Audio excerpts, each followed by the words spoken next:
Rickshaw चालक के बेटे ने भरी सबसे ऊंची उड़ान। देश के इस कोहिनूर पर हर किसी को है नाज। 16 साल का वैज्ञानिक इसरो में दिखाएगा दमखम।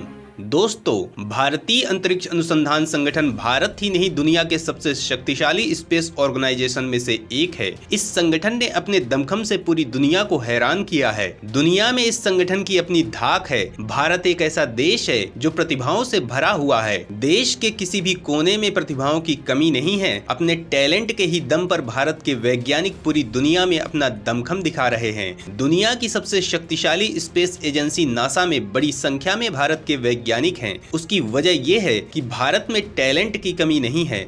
भारत में प्रतिभा निखारने के प्रयास अभी पर्याप्त नहीं है, लेकिन उसके बाद भी हीरों की चमक छुपाए नहीं छुप रही है। और बिहार के एक रिक्शा चालक के बेटे ने किया है ऐसा धमाका कि पूरी दुनिया की आंखें फटी रह गई हैं। दुनिया को ये यकीन हो गया है कि भारत जल्द ही दुनिया की महाशक्ति बनेगा, क्योंकि इस देश के बच्चे अब सैटेलाइट बनाने से लेकर स्पेस में अपना दमखम दिखाने को तैयार हो चुके हैं। तो आखिर बिहार के इस लाल ने क्या किया है कमाल? क्यों पूरी दुनिया में इसकी चर्चा हो रही है? भारत के बढ़ते दमखम से दुनिया क्यों हैरान है? तो दोस्तों, बिहार बाल भवन किलकारी के विज्ञान विधा के छात्र हर्ष राजपूत का चयन इसरो के RLV रॉकेट अटलयान परियोजना के लिए किया गया है। दोस्तों, सवाल उठता है कि ये RLV क्या है और हर्ष इस मिशन में क्या करेगा? तो दोस्तों, यह शटल रॉकेट होगा जो स्पेस मिशन पर जाएगा और वापस धरती पर किसी जहाज की तरह लैंड करेगा। अब तक भारत के पास ऐसे ही रॉकेट हैं जो एक बार प्रयोग के बाद वो नष्ट हो जाते हैं। भारत के पहले रीयूजेबल लॉन्च व्हीकल प्रोजेक्ट में पूरे भारत से करीब 3500 शोधकर्ताओं का चयन किया गया है, लेकिन किलकारी का ये छात्र हर्ष राजपूत उनमें सबसे छोटा है। हर्ष की उम्र महज 16 साल है। 11वीं कक्षा में पढ़ने वाले विज्ञान के इस छात्र को orbit x India aerospace company के साथ काम करने का मौका मिला है, जो बहुत बड़ी उपलब्धि है। हर्ष दोबारा प्रयोग होने वाले रॉकेट तैयार करने के प्रोजेक्ट का हिस्सा है। दोस्तों, यहाँ सवाल उठता है कि बिहार बाल भवन किलकारी क्या है, इसका उद्देश्य क्या है? तो दोस्तों, बिहार बाल भवन किलकारी राज्य सरकार की ओर से संचालित होने वाली संस्था है जो बच्चों की रचनाशीलता को अवसर प्रदान करती है। दोस्तों, अगर हर्ष के परिवार की बात करें तो हर्ष के पिता शंभू सिंह ई रिक्शा चलाते हैं। घर की सारी जिम्मेदारी पिता के हाथों में है। हर्ष की एक छोटी बहन 8वीं क्लास में पढ़ रही है। हर्ष की माता गृहिणी है। हर्ष के अंदर विज्ञान के प्रति बहुत ज्यादा लगाव है। हर्ष ने कोविड काल में बुजुर्गों का ध्यान रखते हुए ऐसा मास्क बनाया था जिससे उन्हें सांस लेने में दिक्कत ना हो। तो आखिर उस मास्क की क्या थी खासियत? उससे लोगों को क्या फायदा हुआ? तो दोस्तों, इसका नाम एंटी सफोकेशन मास्क था। फैन मॉड्यूल वाला यह मास्क तापमान, CO2 और नमी के स्तर को कम करता है। यह हानिकारक वायु जनित प्रदूषण से सुरक्षित हवा देता है। ये हर मिनट 240 लीटर तक साफ हवा प्रदान कर सकता है, जो वयस्क लोगों के लिए पर्याप्त है। इसकी कीमत 600 से 700 रुपए है। इतनी छोटी आयु में इस तरह का बड़ा काम सबको हैरान कर रहा है। हर्ष अटलयान के air breathing system research board में 3 माह इंटर्नशिप कर चुके हैं। इन्हें ऑर्बिट एक्स से इंटर्नशिप का सर्टिफिकेट और अनुसंधानकर्ता का सर्टिफिकेट मिला है।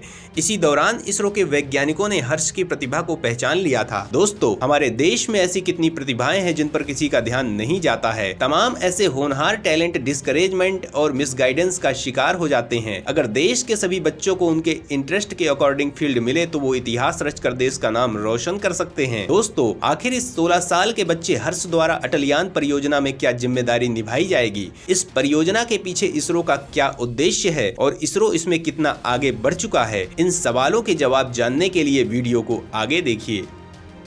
अटलयान के लिए चुना गया नन्हा वैज्ञानिक। दोस्तों, अटलयान एक पुनः प्रयोग के 2 फेजों वाला रॉकेट बनेगा। इसे ऑर्बिटेक्स के द्वारा डिजाइन और निर्माण किया जाना है। यह कंपनी DRDO और इसरो से जुड़ी है। अटलयान के air breathing system research board में हर्ष को काम करने का अवसर मिलेगा। हर्ष बताते हैं कि यह वायु श्वास सिस्टम है। एक वायु श्वास रॉकेट इंजन तकरीबन आधी उड़ान के लिए हवा से ऑक्सीजन प्राप्त करता है। अटलयान प्रोजेक्ट 6 बोर्डों में बटा हुआ है। हर बोर्ड के लिए एक सहायक निदेशक और एक मेंटर शोधकर्ता रखे गए हैं। जो शोधकर्ता शोधकर्ताओं का गाइडेंस करेंगे। दोस्तों, भारतीय अंतरिक्ष अनुसंधान केंद्र इसरो लगातार दुनिया में अपनी धमक से दुनिया को हैरान कर रहा है और उसकी वजह देश के प्रतिभावान वैज्ञानिक हैं। जिस देश में 16-16 साल के बच्चे साइंस के क्षेत्र में ऐसी उड़ान भर रहे हों, उसे महाशक्ति बनने से कोई नहीं रोक सकता है। इससे पहले जब SSLV D1 रॉकेट लॉन्च हुआ था, उसमें एक सैटेलाइट आजादी सैट भी भेजा गया था, जिसे देश भर के 75 स्कूलों की 750 छात्राओं द्वारा बनाया गया था। दोस्तों, रॉकेट में आखिरी समय में खराबी आ जाने की वजह से इसकी लॉन्चिंग सफल नहीं हो पाई, लेकिन जिस सैटेलाइट को इन छात्राओं के द्वारा तैयार किया गया था, उसकी खास बातें आपको जरूर जानना चाहिए। 8 किलो वजनी इस उपग्रह में 75 फेम्टो एक्सपेरिमेंट सेल्फी कैमरे लगाए गए थे, जो अपने सौर पैनलों और लंबी दूरी के संचार ट्रांसपोंडर की तस्वीरें क्लिक कर सकते थे। इसरो की 6 महीनों की अवधि के मिशन वाली यह परियोजना आजादी का अमृत महोत्सव समारोह का हिस्सा थी। स्पेस किड्स इंडिया ने बताया कि यह पहल छात्राओं की अंतरिक्ष विज्ञान और स्टेम सब्जेक्ट्स आदि में रुचि बढ़ाने को लेकर की गई थी, ताकि छात्राएं और महिलाएं अंतरिक्ष विज्ञान के क्षेत्र में आगे आने को प्रोत्साहित हों। यह सभी महिलाओं की अवधारणा के साथ अपनी तरह का पहला अंतरिक्ष मिशन था, क्योंकि इस वर्ष की संयुक्त राष्ट्र की थीम अंतरिक्ष में महिलाएं हैं। इसके साथ ही भारत का चंद्रयान 3 जल्द ही लॉन्च होने वाला है, जबकि मिशन गगनयान की तैयारी जोरों पर है। मिशन गगनयान पर दुनिया भर के वैज्ञानिक नजर गड़ाए हुए हैं। इसकी वजह ये है कि गगनयान के पीछे पीएम मोदी और इसरो का बड़ा मकसद है। दोस्तों, आखिर इस गगनयान के पीछे मोदी का क्या प्लान है? क्यों दुनिया के वैज्ञानिकों की नजर इस पर है? तो दोस्तों, गगनयान के जरिए भारत अंतरिक्ष में मानव को भेजने की क्षमता हासिल करना चाहता है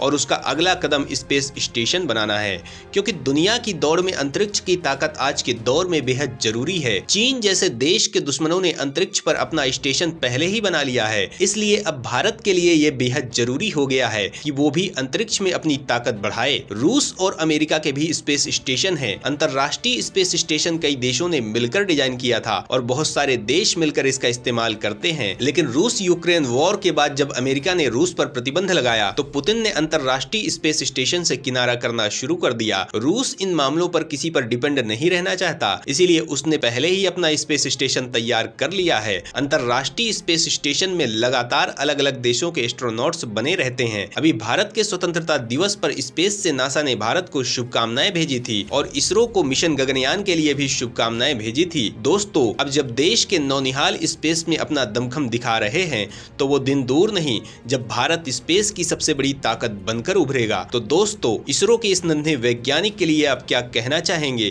कमेंट जरूर करें।